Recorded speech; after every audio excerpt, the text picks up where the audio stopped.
नमस्कार, स्वागत आहे तुमचं स्वीट अँड सिम्पल या चॅनलमध्ये. देवाचा नवस कसा फेडायचा किंवा नवस नाही फेडला तर त्याचा काय परिणाम होतो, या सर्वांची माहिती आपण आज घेणार आहोत. आजचा विषय सर्वांसाठी खूप महत्त्वाचा आहे. आपल्या संपूर्ण आयुष्यामध्ये आपण जर कोणत्याही देवाला नवस बोललो नाही असे सांगणारी व्यक्ती मिळणारच नाही. म्हणजेच आपण आपल्या आयुष्यात कोणत्या ना कोणत्या देवाला नवस हा बोललेलाच असतो, परंतु आपलं काम झाल्यानंतर नवस फेडण्याची आठवण आपणास राहत नाही आणि त्यामुळे आपल्या मनात अपराधीपणाची भावना निर्माण होते. आपल्याला नवसच आठवत नाही. आपल्या जीवनात अडीअडचणी यायला लागल्यानंतर आपण एखाद्या गुरुवर्याकडे जातो. त्यावेळेस तो सांगतो, तुमचा नवस फेडायचा राहिला आहे म्हणून तुमचं असं वाईट होतंय. परंतु यामागचं तथ्य काय असतं, आपण नवस का बोलतो आणि तो कसा फेडायचा हे आपण आज पाहणार आहोत. तर मनुष्य म्हणजे मन आणि आपल्या मनामध्ये खूप प्रकारचे विचार येत असतात. भावनांचं वादळ सुरू असतं.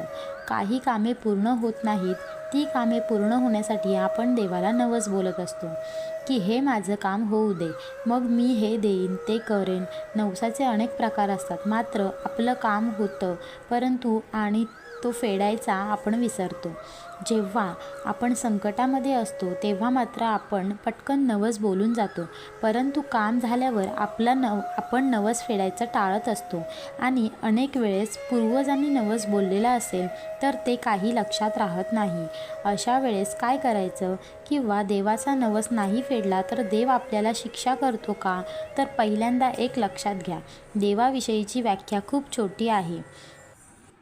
देव किती मोठा आहे हे वेदसुद्धा सांगू शकले नाहीत. इतका मोठा देव तुमच्या एका नारळासाठी, चांदीच्या डोळ्यांसाठी, सोन्याच्या पालखीसाठी रुसेल आणि तुमचं वाईट करेल असं कधीच नसतं. देव कधीही रागवत नाही. त्यामुळे एखादा नवस नाही फिटला तरी काही हरकत नाही. त्याविषयी अपराधीपणाची भावना ठेवायची नाही. परंतु माणूस म्हणून देवाला दिलेला शब्द पाळण्यासाठी तुम्ही नवस फेडायचा आहे. कधीकधी परिस्थितीमुळे आपल्याकडे नवस फेडण्याची ऐपत नसते तर काय करायचं? कधीकधी आपण म्हणतो, मी तुझी पायवारी करेन. अशा वेळेस त्या व्यक्तीच्या पायाला काहीतरी होतं, मग ती व्यक्ती चालू शकत नाही, मग ती व्यक्ती हा नवस नाही फेडू शकत. तर अशा वेळेस भीती बाळगायची नाही. तर अशा वेळेस साध्या सोप्या पद्धतीने नवस कसा फेडावा हे आता मी तुम्हाला सांगणार आहे. जर आपल्याला नवस काय बोलला ते माहीत नसेल किंवा ऐपतच नसेल तर फक्त एक नारळाच्या ज्या देवाला नवस बोललोय तो देव माहीत नाही तर कोणत्याही मंदिरात जा, त्या देवाला बोला की हे भगवंता, तुझे अनंत कोटी रूपे आहेत. माझ्या पूर्वज काय नवस बोलले आहेत मला काही माहीत नाही. हे नारळाचं फळ घे आणि यातच नवस फिटला असं गोड मानून घे, असं म्हणून ते नारळाचं फळ देवाला अर्पण करायचं.